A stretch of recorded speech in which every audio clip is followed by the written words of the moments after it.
চলে এসেছি আর যেই ঢুকেছি তারপরে কিন্তু প্রচুর বৃষ্টি পড়তে শুরু করে দিয়েছে। বেরিয়ে যাব আর এখন বৃষ্টিটা ছেড়ে গেছে, আবার কখন এসে আবার সামনের দিকে তাকিয়ে দেখছি বেশ কিন্তু মেঘলাও করে আছে, মানে খেয়ে তারপর বাড়ি যাব। ওখানে গিয়েও আমাকে কিন্তু কিছুটা খেতে হবে।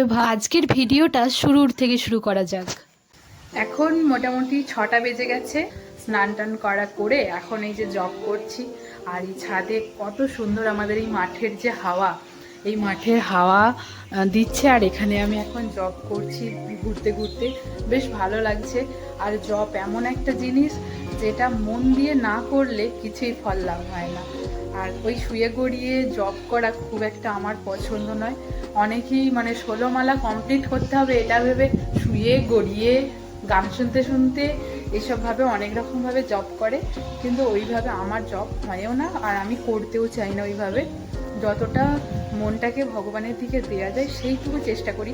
হ্যাঁ, সব সময় কিন্তু মন একবারে যে মানে ভগবানের চরণেই আছে সেটা নয়, অনেক সময় মন এদিক ওদিক চলে যায়, অনেক সময় কেন চলেই যায়, কিন্তু তারপরেও তাকে টেনে এনে বসিয়ে জব করার চেষ্টা করি। আর এখানে এই যে হাওয়ার মধ্যে এখন এখানে ছাদেতে দাঁড়িয়ে দাঁড়িয়ে জব করছিলাম। আর আমাদের এই খেদিটা দেখো কি করছে, হ্যাঁ তিরিং তিরিং করে লাফাচ্ছে বাঁদর লাফানোর মতো। অনেকদিন পর বাড়ি এসেছি। আমাদের বাড়ি থেকে সামনের দিকে যে ভিউটা তো অসাধারণ, আগেও তোমাদের দেখিয়েছি আর আজকেও তোমাদের সঙ্গে শেয়ার করব সামনের ভিউটা। এখন যে ধান মানে সব জমিতে ধান রুয়ে দিয়েছে, আর তারপর সেটা কেমন লাগছে তোমরা দেখো।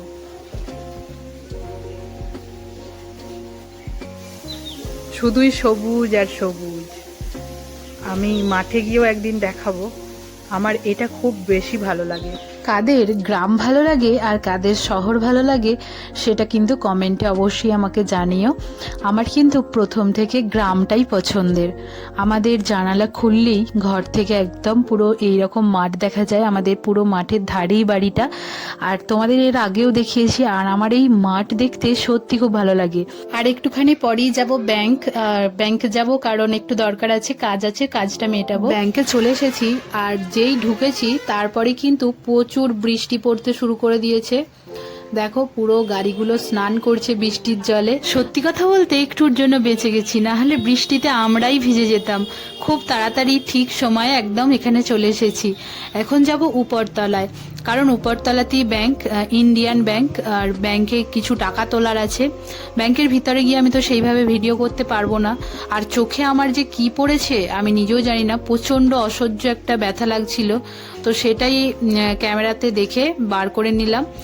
আর কাজ মিটিয়ে এখন আমার বাপি আর কি গিয়েছিল পাশেরই আর একটা ব্যাংকে। তারপর এখন যাচ্ছি আমরা মিষ্টির দোকানে। মিষ্টির দোকান থেকে টক দই আর পনির কিনবো। তো বাপি বলছে যে একটু পনির আর একটু টক দই কিনে নি। এখন মোটামুটি বৃষ্টি কিন্তু ছেড়ে গেছে। মাঝে মাঝে বৃষ্টিটা এমন করছে, কত রকমের যে রূপ ধারণ করছে কি আর বলবো। কারণ একবার মুষলধারে হচ্ছে, একবার ঝিমঝিম করে হচ্ছে, আবার একবার হচ্ছেই না। কত রকমের ভঙ্গিমাই না দেখাবে। বাপির কিছু মেডিসিন নেওয়া ছিল, সেগুলো সব এখানে একটা দোকান থেকে নিয়ে নিল। তো তারপর আমরা এখন এই সমস্ত কিছু এই ডিকির মধ্যে পনির আর ওই দইটা রেখে দিলাম, দিয়ে এবার আমরা বেরিয়ে যাব। আর এখন বৃষ্টিটা ছেড়ে গেছে, আবার কখন এসে যায় সেটাই ভাবার বিষয়। এখন দেখে আকাশটা কিন্তু ভালোই পরিষ্কার লাগছে, আবার সামনের দিকে তাকিয়ে দেখছি বেশ কিন্তু মেঘলাও করে আছে, মানে এই জায়গাটা পরিষ্কার আর সামনের দিকে যত এগোচ্ছি ততই কিন্তু মেঘলা আকাশ করে আছে, কখন বৃষ্টি এসে যাবে সেটাই ভাবছি। আর আমাদের এখানে রাস্তাটা কিন্তু খুব সুন্দর। কিছুটা আগিয়ে যেই গেছি তারপরে কিন্তু মুষলধারে বৃষ্টি এসে গেছে। তো তখন আমি দাঁড়াইনি প্রথমের দিকে, কিন্তু এতটাই জোর বৃষ্টি এসে গেল তারপর দাঁড়াতে বাধ্য হলাম। আর এইখানে দেখো দাঁড়িয়ে আছি এখন, আর প্রচুর জোর কিন্তু বৃষ্টি হচ্ছে। বাপিও মোটামুটি অনেকটাই ভিজে গেছে, আমিও ভিজে গেছি। আর গাড়িটা এখানে দাঁড়িয়ে এখন স্নান করে নিচ্ছে, অনেকদিন তো স্নান করেনি তাই জন্য স্নান করে নিচ্ছে। আর যে জায়গাটায় দাঁড়িয়েছি বৃষ্টিতে যাতে ভিজে না যাই সেই জায়গাটায় দাঁড়িয়েও মানে এত জোর বৃষ্টি পড়ছে ভিজে যাচ্ছি। তারপর আমরা বাড়ি চলে এসেছিলাম। আর এখন দেখো এটা হচ্ছে আমার একটা বন্ধু, সে এসেছে আমাদের বাড়ি গাছ নেয়ার জন্য।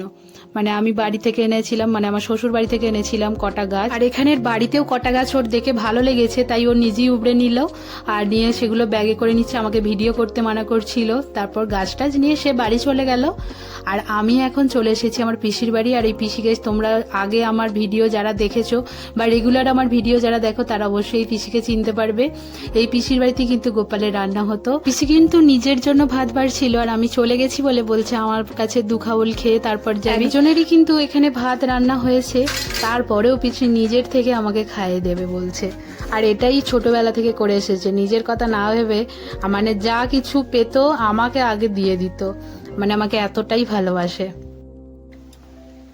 পিসি বলো যে কি কি রান্না হয়েছে? ঢেঁড়স তরকারি, বেসন বড়া ভাজা। এই যেখানে বেসন বড়া ভাজা আর আমের চাটনি।